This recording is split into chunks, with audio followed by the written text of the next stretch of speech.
Sweet and refreshing, a Long Island iced tea can work as a creatively inspired pairing for just about any assertively spiced cuisine, including American barbecue, Indian, and Thai.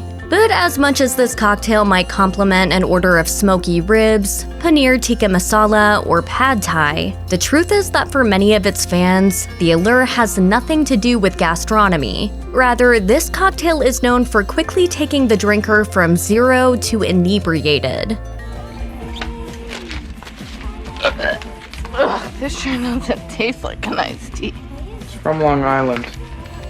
In fact, it's arguable that the Long Island iced tea is one of the least likely cocktails to be paired with food at all. That might explain why Brooklyn's casual trendy restaurant Wen Wen offers a stealth version for pairing with its foodie-endorsed Taiwanese dishes, per Thrillist. And when we say stealth, we mean that at Wen Wen, this drink goes by another moniker entirely, the Shy Boy. According to Wen Wen's beverage director, Morgan Robison, the Shy Boy tweaks the classic's 5 essential distilled spirits, which are vodka, gin, rum, tequila, and triple sec, by swapping in smoky mezcal and cherry and bitters tinged Amaro Montenegro for the classic's more neutral tequila and orange-flavored triple sec. Nevertheless, Robison has made it clear he wants the Shy Boy to stand in as an elevated version of the classic.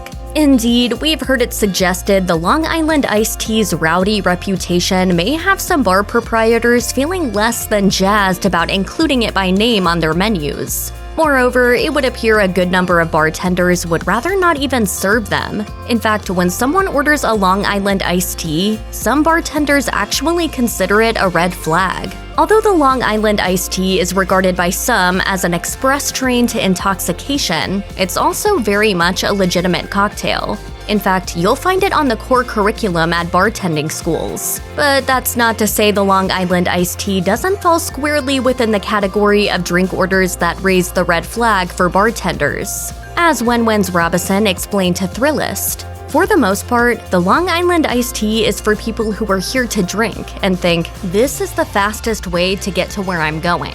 There's not anything wrong with that necessarily. It's just that some bartenders have learned from hard-won experience that patrons who want to get as drunk as possible as quickly as possible tend to do precisely that, and often quite obnoxiously. You might want to pace yourself. I drink tea all the time. I think I know what I'm doing. In a roundup of Reddit comments, it was clear bartenders don't regard the drink order highly. One bartender said of a customer who orders a Long Island iced tea, usually someone who wants to get drunk for cheap and is going to complain that the drink is not strong enough. Adding insult to injury, it's not as if making a Long Island iced tea doesn't require considerable time and effort. Most Long Island tea recipes contain no fewer than 8 separate ingredients, not including the ice.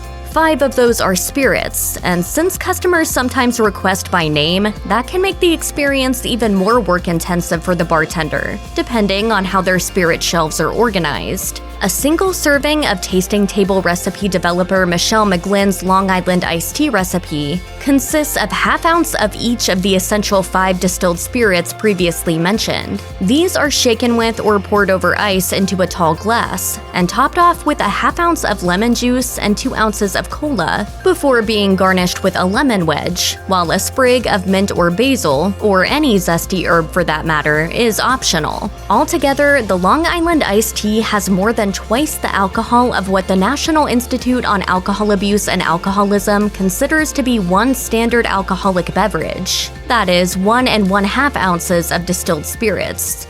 And I will have a giant Long Island iced tea. But for many fans, the quote magic of the Long Island iced tea is that despite the total absence of any tea at all, the end result of this prominent and motley assortment of distinctly flavored spirits tastes quite a lot like iced tea with lemon. In fact, the drink's 5-alarm alcohol punch is barely detectable to the naked tongue, even less so after the first round. That's a boon to those who enjoy alcohol's effects more than its taste. But as fun as that might be for those drinking, it can be considerably less so for the bartender whose job it is to do business with them, and in some cases, tell them when it's time to stop.